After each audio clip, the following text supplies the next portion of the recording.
की शुरुआत उन इलाकों से की जाए, उन बस्तियों से की जाए जहां पर हमारी अपनी आबादी है। कभी सोचो इस बात के ऊपर, अगर इन इलाकों के अंदर अगर हमने हमारे हरे झंडे नहीं लहराए तो फिर कहां लहराएंगे? यह आप लोगों की जिम्मेदारी है। आज वक्त और हालात ऐसे हैं इस मुल्क के अंदर कि अगर अपनी जमात अपनी आवाज को मजबूत नहीं करेंगे तो शायद वो दिन दूर नहीं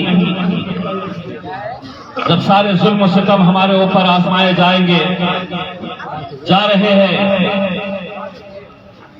लेकिन हमारी आवाज उठाने वाला कोई नहीं। मैं समझता हूँ हिंदुस्तान की सबसे ज्यादा पढ़े लिखे लोगों की एनथराइज कॉलोनी होगी। शायद इतनी highly dense professors, doctors, engineers, IAS, IPS शायद ही हिंदुस्तान में किसी खित्ते में रहते हो जितने इस झिलम कॉलोनी में रहते हैं। मुझे बताया गया है कि आज के जलसे की परमिशन देने के बाद कैंसिल की गई।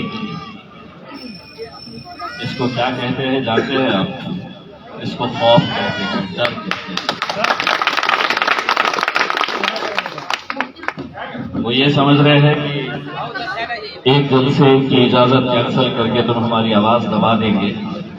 लंदन भाई, दूसरे जलसे की तैयारी करिए। जो उन्होंने जिंदगी में सुना नहीं होगा उनको कहना कि उस दिन तुम्हारा जलसा ना रखे।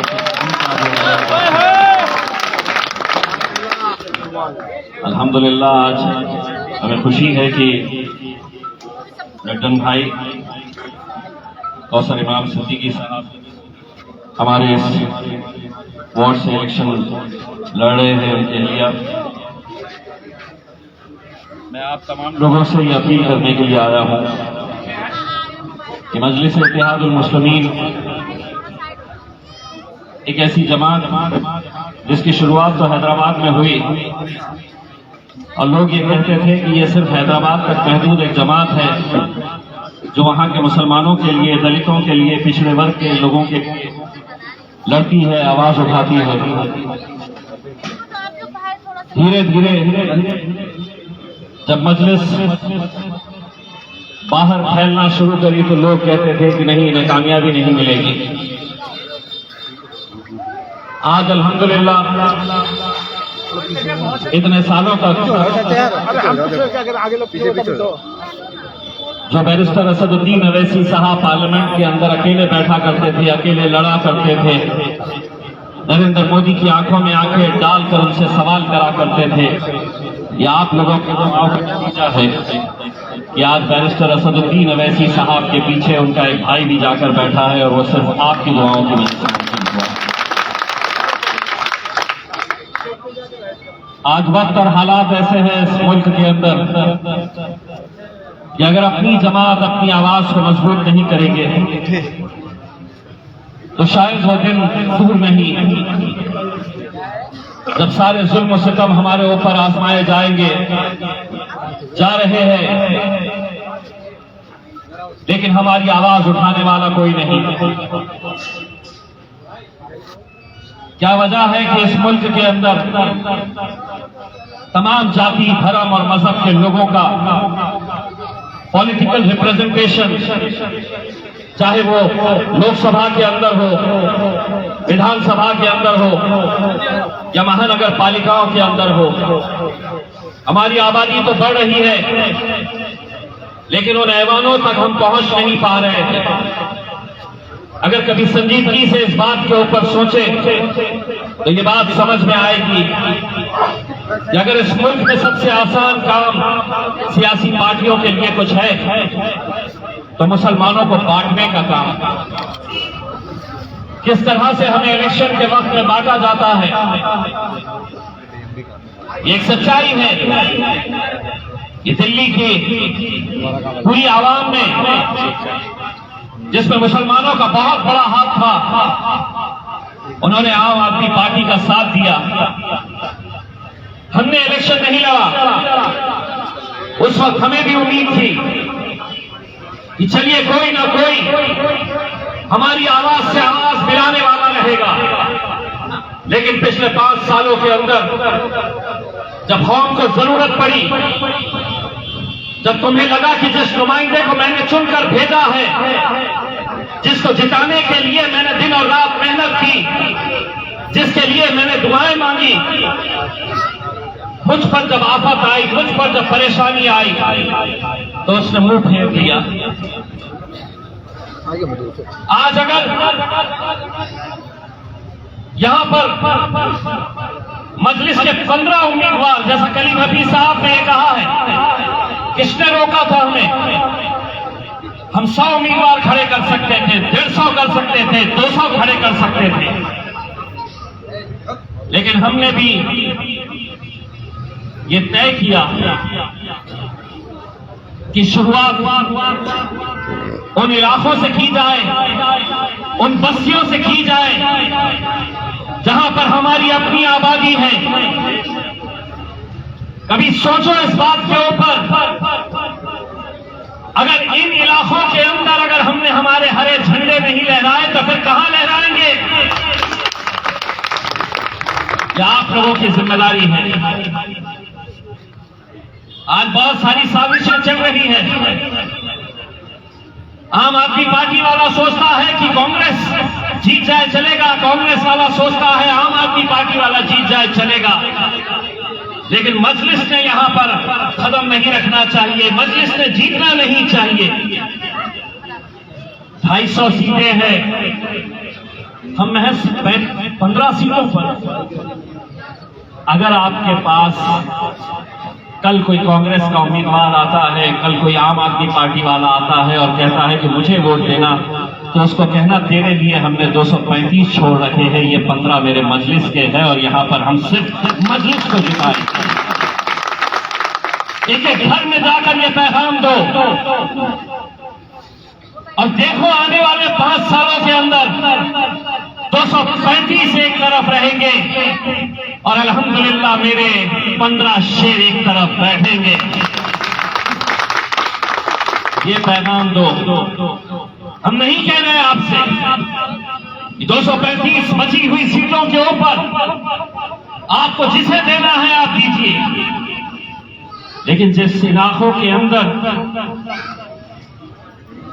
तुम्हें अपने झंडा लहराने का मौका मिला है, हमें यकीन है यहाँ के हमारे बुजुर्ग, नौजवान, हमारी माएं, बहनें पूरी ताकत के साथ, पूरी हिम्मत के साथ हम आज कई जगह के ऊपर पदयात्रा कर रहे थे और पदयात्रा करते करते कई सारे ऐसे दफ्तर गुजरे जो आम आदमी पार्टी के थे, कई कांग्रेस वालों के दफ्तर गुजरे, वहां पे भी लोग बैठे हुए थे।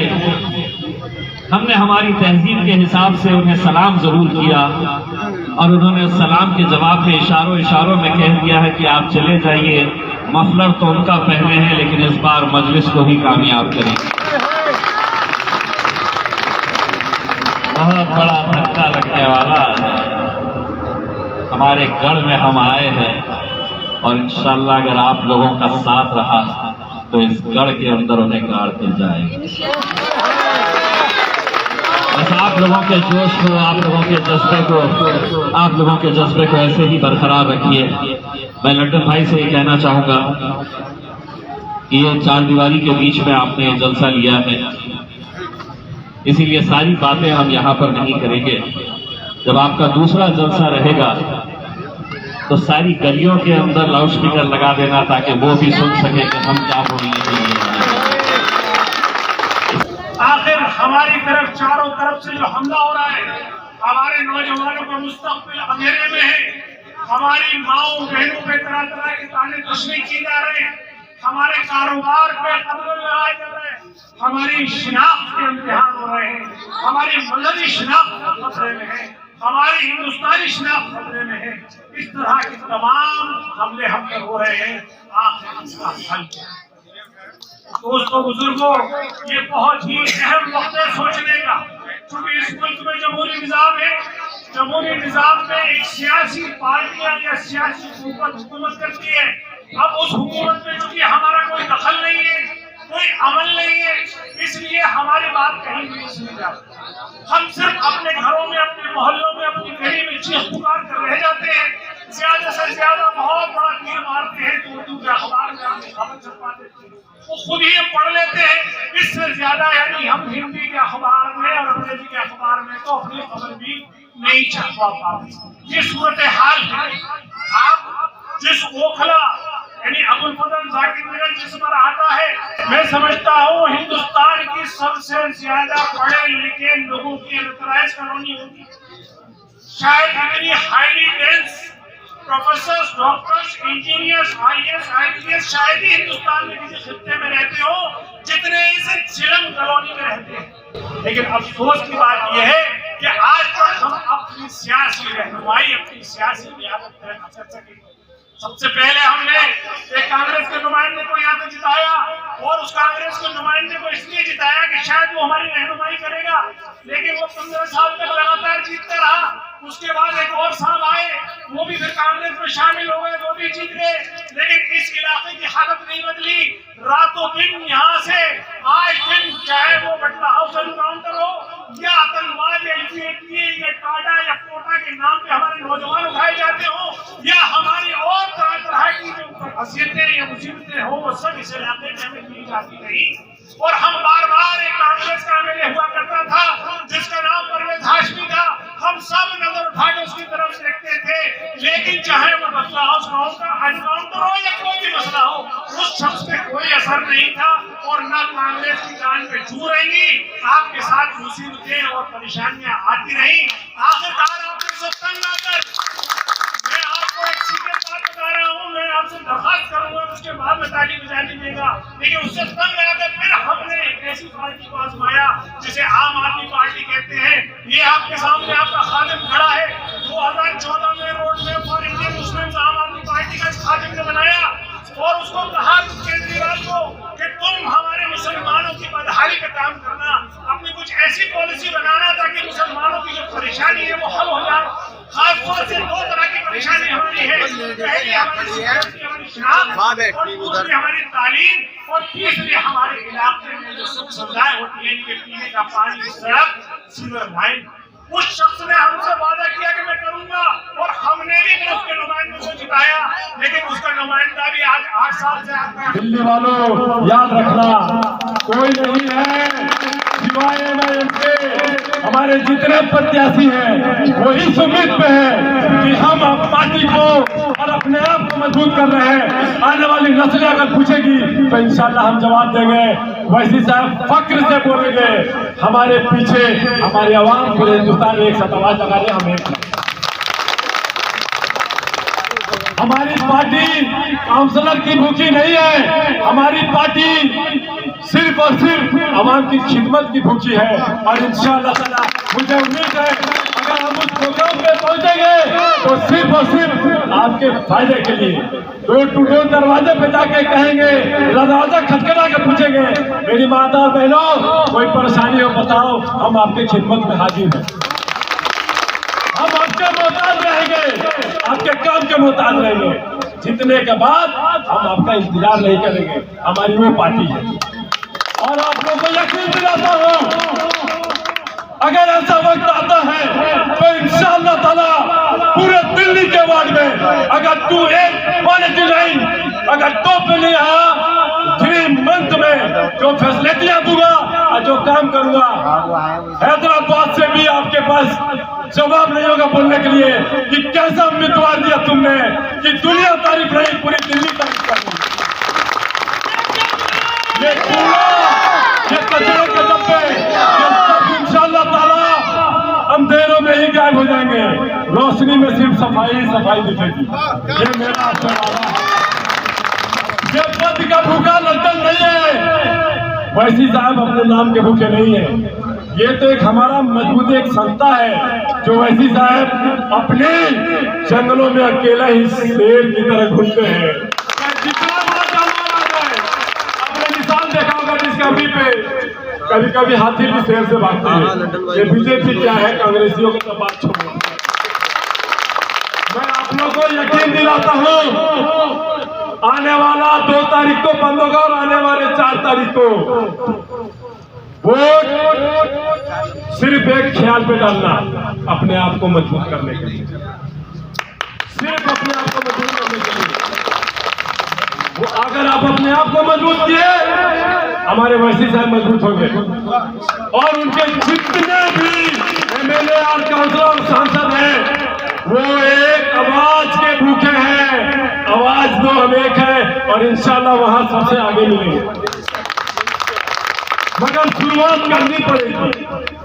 अगर हम ओखले में मुसलमानों की आबादी से बदनाम है तो क्या हमें एक सीट के या हमारे आरिफ सैफी साहब या हम क्या हमारा जाफर साहब के जो कैंडिडेट है, क्या आप लोग हक नहीं हमें जिताने का?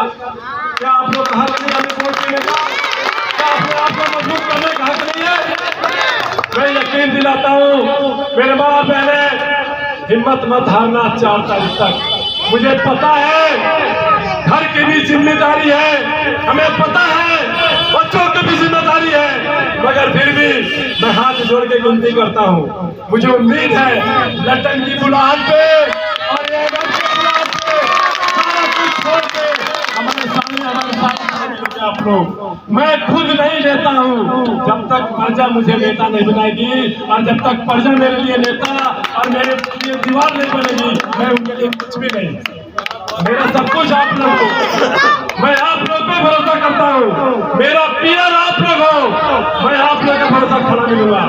उम्मीद है मुझे कि आने वाले 4 तारीख को इतना ज्यादा वोटिंग करोगे और हमें इतना मजबूत करोगे कि हिंदुस्तान में आवाज जब लगेगी तो मिसाल देंगे लोग कि वैसी जो ललकार है वो इंशाल्लाह कहने की बहुत सारी बातें हैं। हमारा एक साइन में प्रोग्राम है, जो भी भाई हमारे साथ जाना चाहे इंशाल्लाह चलना। आरिफ सैफी साहब प्रोग्राम भी रखे हैं और उद्घाटन भी है, और मैं कहने की बहुत सारी बातें लेकर नहीं कहूँगा, टाइम बहुत कम है। इसी के साथ मैं अपनी बात को खत्म करता हूँ। अल्लाह हाफिज़।